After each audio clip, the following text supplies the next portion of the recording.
it can be uplifting. That human connection that we create on the broadcast every night is incredibly important.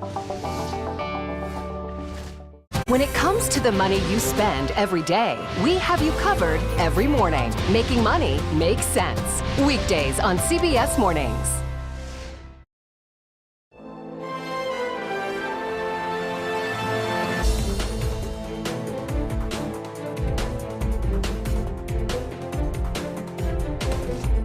Three objects shot down in 3 days, all still unidentified. President Biden owes the American people an explanation. I think some of our Republican colleagues are being, at the very minimum, premature. The administration is on top of this. I am tonight announcing my candidacy for President of the United States. Republicans have lost the popular vote in 7 out of the last 8 presidential elections. That has to change. I'm Nikki Haley, and I'm running for president. Several other Republicans are expected to eventually join the race, including Florida Governor Ron DeSantis, former Vice President Mike Pence, former Secretary of State Mike Pompeo, and South Carolina Senator Tim Scott. Could be a crowded field. Welcome to Red and Blue. I'm Caitlin Huey-Burns in Washington. Thank you for joining us. We begin tonight with another mass shooting in America. At least 3 people were killed in Michigan, and it happened the night before the nation marked 5 years since the Parkland massacre. And with Washington still gripped by the downing of 3 airborne objects, senators received a classified briefing today on the issue. Lawmakers on both sides of the aisle called for more transparency and urged the president to address the public on the issue. So for more on this, let's talk. 95% of what was discussed in that room today can be made public without compromising the security of this country. They're still in the process of collecting the last 3 objects. There has not been the materials have not been collected yet, and a lot of the analysis will depend upon that collection. Unfortunately, we can't find the remnants. We can find the remnants of the spy balloon, but we haven't found the remnants of the other 4 because they're in very difficult terrain. So for more on this, Nancy Cordes and Scott McFarland join us now. Nancy, of course, is CBS News chief White House correspondent, and Scott at the table with me is CBS News congressional correspondent. Great to have you both here on this Valentine's Day. Scott, I want to start with you because heading into this briefing, it seemed like lawmakers were asking the question that we were all asking, which is, what is going on here? Did they learn anything? Yeah, they weren't as chatty as normal. I think that's your first indication this is just a different thing. This is a unique issue. You know, we can almost set your watch or your clock to the rhythms of Congress, the predictability of how they're going to respond to certain things. But this has been different from the start. Haven't seen anything like this. And today was the first day in which I saw both parties kind of coordinating or synchronizing in message. All the Democrats with whom we spoke or from whom we heard were saying that we need to recover what was shot down, the last 3 items, before we can deduce the danger or the importance of those items. And those recoveries are going to be a while because of weather. Democrats were consistent on that. Republicans were consistent in arguing that there is on the Biden administration. So in this unicorn moment of something we haven't seen before, both sides, at least after the briefing today, seem to be getting on the same page with each other. Interesting that you bring up transparency, because you even heard from Dick Blumenthal saying the public needs to know more. I mean, Nancy, there's been this growing pressure on the administration, especially from Republicans, for the president to weigh in here publicly, say something to the American people about what's going on. Have you gotten any indication from the White House about whether they want to do that? Nope. And we asked again multiple times today. They said that the president is engaged, that he is being kept abreast of developments, but they had no information for us about when and how he might address the American people. The argument that we heard from Republicans over and over again was that a lot of what they heard in that classified briefing could be shared with the public. And they say the president is the person to do it. They say, look, it's highly unusual for the U.S. to shoot down 1, let alone 4 objects over U.S. territory. And they say that creates a condition where people are nervous. Americans are wondering what these objects are. And they say that the president, the commander-in-chief who ordered these objects to be shot down, has a duty to step forward and explain to the American people what he knows, even if he doesn't know everything yet.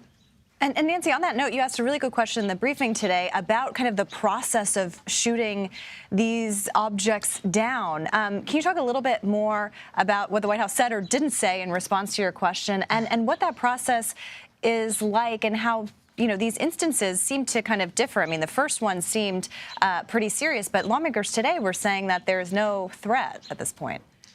Sure. Basically, what I was asking the White House press secretary is what's the standard going forward for these objects when they are spotted on military radar? Does the Pentagon have the authority to shoot them down, or will they always need to get sign-off from the President of the United States? I mean, we saw shoot-downs, 3 shoot-downs in 3 days over the weekend. If we're going to see something like that again, where every day there's a new object, is the president going to have to be consulted every day about whether or not an object should be taken out? It won't surprise you to know I didn't get a very specific answer to that question. The White House press secretary said that they're not going to get into the process, but that certainly the president was involved in the decision to shoot down the objects that we know about so far. And Scott, back to the messaging that you were saying, that there has been some alignment. There also seems to be, Republicans taking this opening to take some shots at the president in terms of China. Is there any sort of political fallout that you're watching on the Hill? Yeah, I wonder when China emerges in this Congress. Earlier than maybe Republicans expected. They have a new committee that focuses on the threat from China. We know they are salivating to get into the issue of TikTok. A hearing is scheduled in the U.S. House Energy Committee for March, with an argument that that is a Chinese spy operation in itself. And here they are, now with a moment to criticize the administration over its handling of China, perhaps earlier than they expected, but they are certainly getting up to speed quickly. And we'll see how that continues with their new committee and with these allegations about TikTok. Yeah, that committee will be really interesting to watch as hearings get underway. Nancy, I also just want to ask about the president's comments about that shooting in Michigan, which has become an all too familiar scene, unfortunately. How is the White House responding?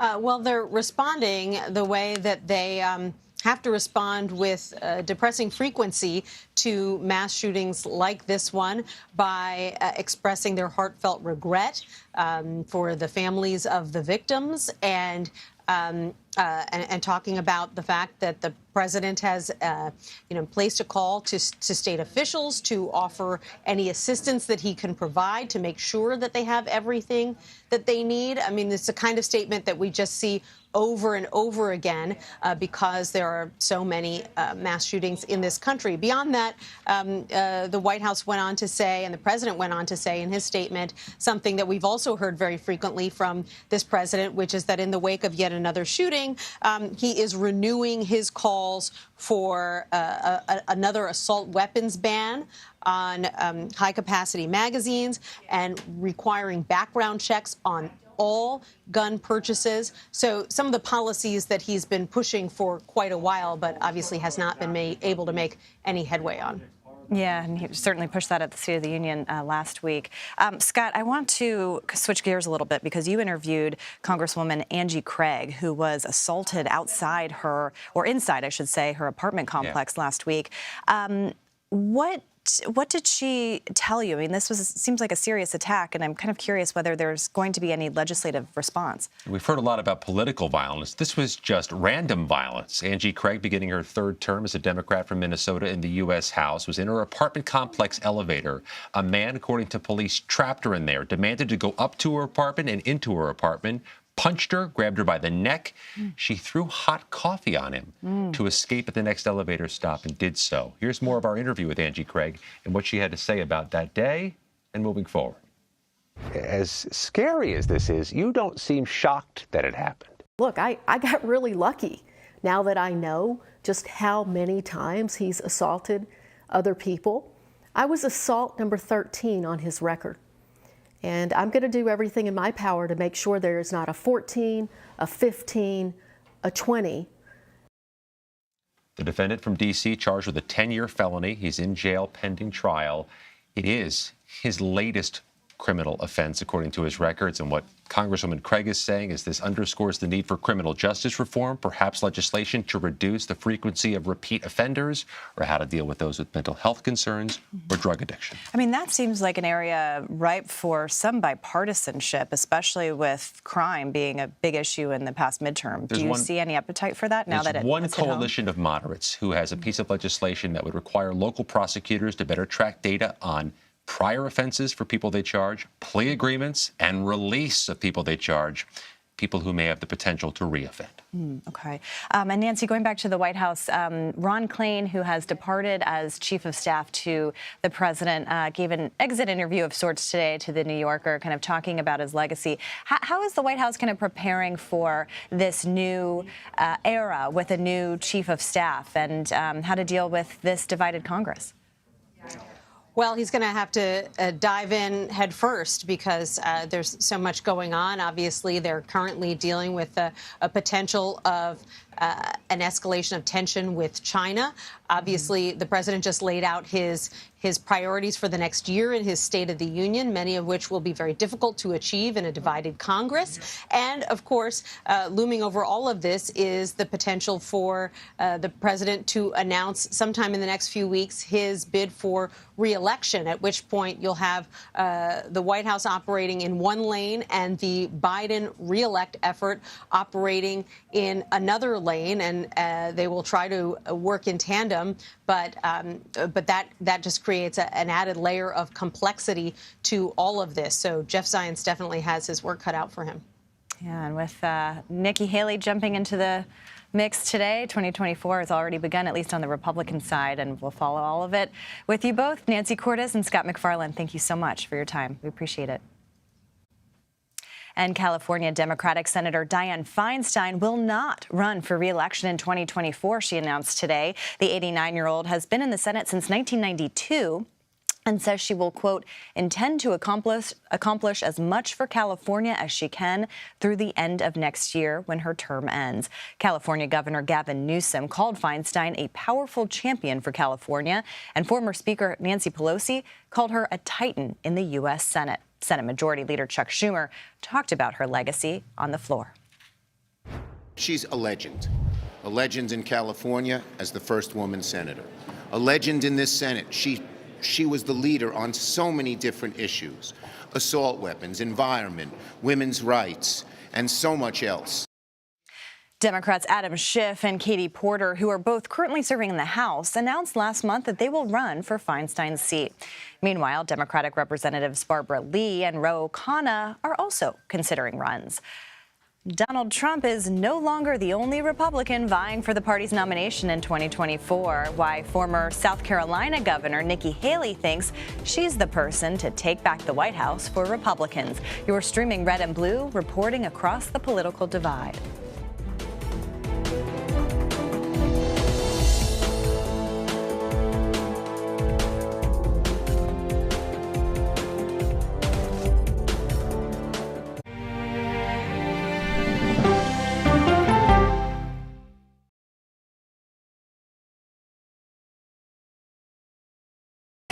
Hey there, welcome to The Uplift. I thought she was a groom, and I stepped back and I went, oh, you're the queen.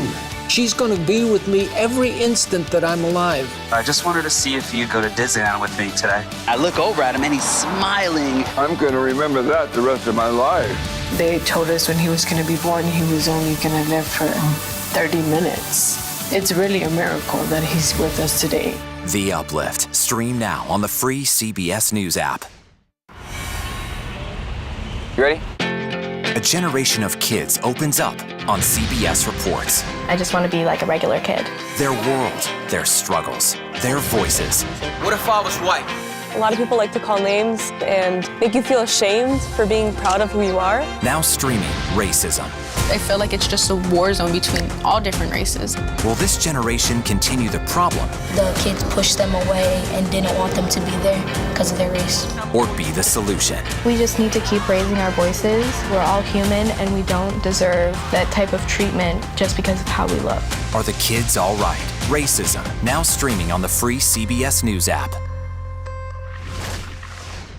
When weather turns extreme, CBS News and the Weather Channel bring you virtual weather technology so advanced, so real, you'll have time to get prepared. Feel the forecast. Weather when it matters most on CBS Mornings.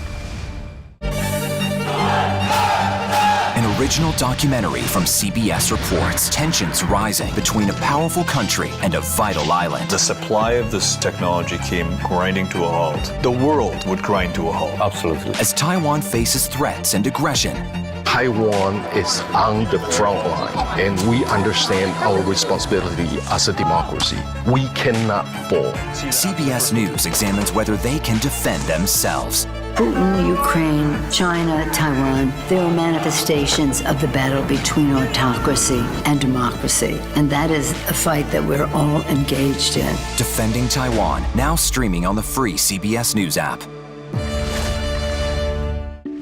The news doesn't have to always be depressing. What do you love about running? It can be uplifting. That human connection that we create on the broadcast every night is incredibly important. Stories that inform. You can be really old at 60, and you can be really young at 85. Inspire. How do we unlock the power within ourselves to be who we want to be? And brighten your day. The best part of fame is making people feel good. Always send the people home happy. Make every day a little more like Sunday morning. Here comes the sun. Stream now on the free CBS News app. They all think we can be bullied, kicked around. You should know this about me. I don't put up with bullies. And when you kick back, it hurts them more if you're wearing heels. I'm Nikki Haley, and I'm running for president. And welcome back to Red and Blue. I'm Caitlin Huey-Burns. The race for the 2024 Republican nomination is no longer a party of one. Donald Trump has some company. Nikki Haley today declared her candidacy for president. She previously served as governor of South Carolina and in the Trump administration as the ambassador to the United Nations. Her announcement today in a video made no mention of her former boss and now competitor, though it seemed pretty clear who the 51-year-old was referring to when she said the Republican Party needs a new generation of leadership. Republicans have lost the popular vote in 7 out of the last 8 presidential elections. That has to change. Joe Biden's record is abysmal, but that shouldn't come as a surprise. The Washington establishment has failed us over and over and over again. It's time for a new generation of leadership to rediscover fiscal responsibility, secure our border, and strengthen our country, our pride, and our purpose. And joining us now from Charleston, South Carolina, is CBS News Chief Election and Campaign Correspondent Robert Costa. Bob, good to see you in one of the greatest places to cover politics in South Carolina. Let's talk about this announcement today. It was really interesting to hear Haley not mention Trump by name, but essentially say that Republicans have lost the popular vote in the last 7 of 8 elections. How do you expect her, or how does her team, I should say, expect her to kind of navigate this area where, she worked for Trump, but also trying to carve her own lane? Good to be with you, Caitlin. Former Ambassador Haley enters a Republican primary race that has been transformed by the changes in the Republican Party since she rose to the national stage. It was more than a decade ago when she was elected governor in 2010 here in South Carolina. She was a Tea Party favorite. Then she drifted politically, became a critic of then candidate Trump, then worked in his administration. The question now facing her candidacy is, where does she fit inside this party in 2023? Some of her longtime allies and former top advisors like Rob Godfrey have said that she will continue to make this generational argument. We sat down with Godfrey today in Charleston. Let's take a listen. I don't think there could be 2 greater foils than President Trump and Governor Haley. You've got a candidate who's of another generation. A candidate who talks about the past. He talks about elections of the past. He talks about issues of the past. And you've got a candidate of a newer generation who talks about the future. You see from Rob Godfrey's comments to Nikki Haley's announcement video that this is not a candidate who wants to take on the former president, Donald Trump, in any kind of direct way on policy, on ideology, on conduct. She instead wants to carve her own space in the Republican Party. But that could be a challenge as this field is likely to expand in the coming weeks. She will get attention this week as the first person in to challenge former President Trump. But there is a galaxy of other Republicans who are looking at coming into this race pretty soon, based on our reporting. Yeah, it's only heating up from here. Bob, what's so interesting is I was thinking back to the 2016 campaign, and I was in South Carolina covering Haley's endorsement of Marco Rubio, and she appeared with him and with Tim Scott, the South Carolina senator, and she essentially said, this is the new face of the Republican Party. This is like a Benetton ad. And we know how that ended up shaping out with Donald Trump, winning South Carolina and really catapulting him to the nomination. But I'm curious from your reporting and people that you've talked to there, kind of how she plans to navigate South Carolina with Trump competing there and potentially with Tim Scott. He's been making some moves as well. It's an intriguing political situation here in South Carolina because you have the incumbent longtime Senator Lindsey Graham already endorsing Trump, and you have the other senator, Tim Scott, who was appointed by Nikki Haley when she was governor to the U.S. Senate. He was in the House. He is looking at moving into this presidential race as well. He's actually having an event here in Charleston on Thursday evening to mark Black History Month. And you see in Senator Scott someone who's also becoming popular with donors and activists across the party. He's going to be making trips to early voting states beyond South Carolina in the coming weeks. So even her political space in her home state is already crowded. That's in part why Rob Godfrey and others say she's getting in early to try to generate momentum when it comes to fundraising and when it comes to interest in her campaign. Yeah, that's a really, really interesting point, Bob. And Tim Scott's name has come up over and over again, it seems, in conversations lately. I'm curious, too, as much as we're talking about how Haley will try to navigate the Trump factor, has the former president himself weighed in on her candidacy? He has said that she is someone who claims she would not enter the race if he was running. So he has noted several times that she is now going against her former statement that she would stay out of this 2024 race if he was in it. So far, he hasn't given Ambassador Haley a nickname of any sort like he has for Florida Governor Ron DeSantis and other rivals. And you see in Trump's comments right now a bit of a reserve when it comes to how his campaign is going. But that doesn't mean he's going to avoid attacking her in any way politically in the coming weeks. And we did note that earlier today, a Trump-aligned super PAC did take her on, calling her a career politician. So it begins. Bob, I want to switch gears a little bit because I know you have some new reporting about former Vice President Mike Pence saying he's going to defy a subpoena from the special counsel looking into the Trump administration and including these documents. How exactly does he plan to do that?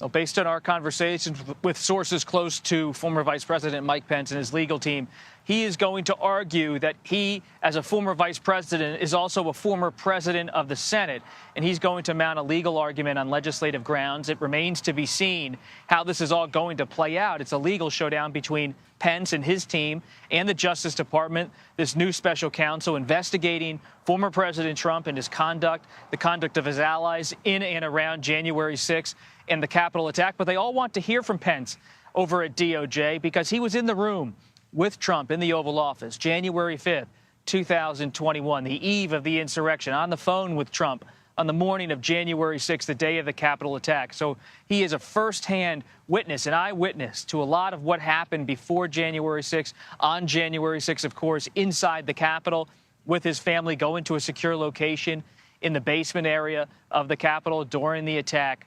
But it remains to be seen whether he will ever talk under oath about what happened. He resisted the January 6th committee's overtures to him. Now he's resisting the grand jury investigation by the special counsel. Yeah, it was interesting when he told our Margaret Brennan that that committee did not have a right to his testimony, as he called it. I mean, he's also someone, though, that has been making some moves, as you were mentioning, you know, these potential candidates going to some of these early states. Have we gotten any more indication about what he's thinking about a run, or is the idea just to kind of let these others get in and kind of see how the field shapes out? Former Vice President Pence continues to move toward a 2024 campaign. So does Senator Tim Scott. So does former Secretary of State Mike Pompeo. So does, well, almost it seems everyone who's been eyeing this 2024 race for a long time. They see this as an open race to be the non-Trump candidate. Yes, former President Trump has a lot of political support here in South Carolina, in Iowa, New Hampshire, other early voting states, but they don't see him taking off like a rocket, and they believe if this is in any way a fluid race, it's going to play out over the summer, over the fall, and maybe Trump will show vulnerability in some of the first debates in this race. So right now you see former Ambassador Haley looking at this opening and saying maybe it's Trump's nomination, but at the same time, a lot can happen over the next 12 to 18 months. So why not get in, see if she can generate some enthusiasm? Yeah, still a long way to go, so we'll see how that plays out. Bob Costa in Charleston, South Carolina, please enjoy some good food and sunshine for us. We appreciate your reporting. A New York appeals court panel has upheld a $110,000 fine on former President Donald Trump. A judge found Trump in contempt of court last April for failing to turn in documents to the New York Attorney General Letitia James's office. The documents were part of an investigation into the Trump Organization's financial dealings. It's the latest in the ongoing battle between the New York AG's office and the Trump Organization. Letitia James sued the company, Trump, and his 3 adult children this past fall for widespread financial fraud. Well, a Russian-linked malware attack in the U.S. almost happened last year, where hackers nearly hit just weeks after Russia began its war in Ukraine. We'll have that next. You're streaming Red and Blue.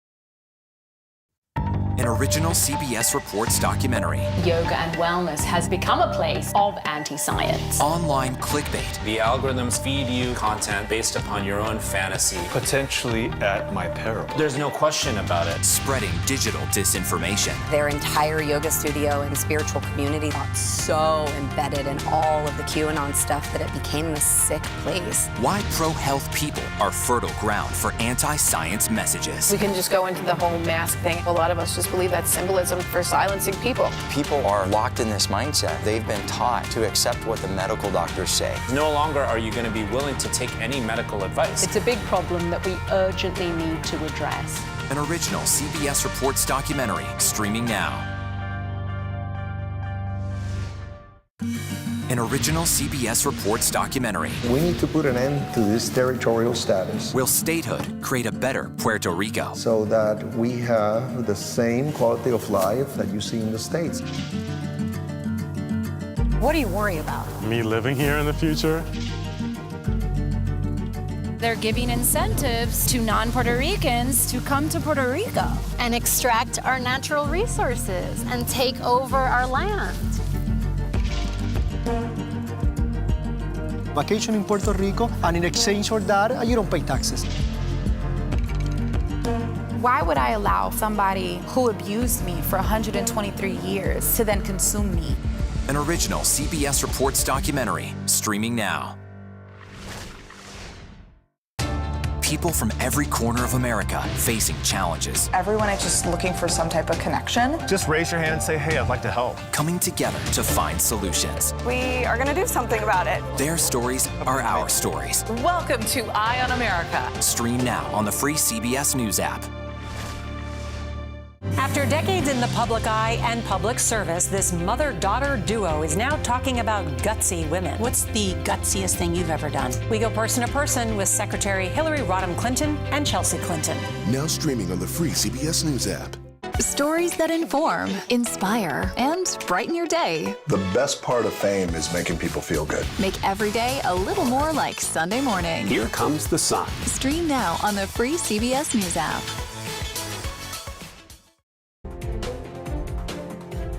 Welcome back to Red and Blue. I'm Caitlin Huey-Burns. Russian-linked malware was close to putting many U.S. electric and gas facilities offline last year in the first weeks of the war in Ukraine.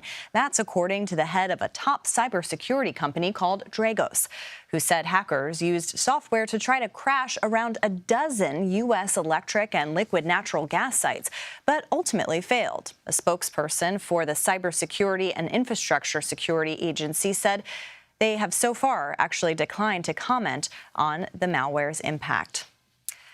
Well, the White House is feeling the love this Valentine's Day. First Lady Jill Biden shared pictures of large hearts on display on the North Lawn on Tuesday. The artwork reads, "Reach out with open hearts and helping hands." Other decorations inside the White House include handmade cards from military children living in Fort Drum.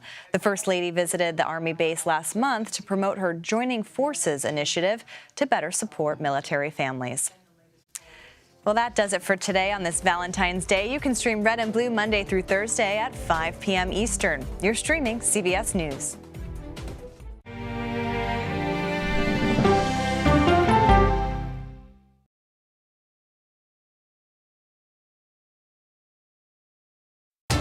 People from every corner of America facing challenges. Everyone is just looking for some type of connection. Just raise your hand and say, hey, I'd like to help. Coming together to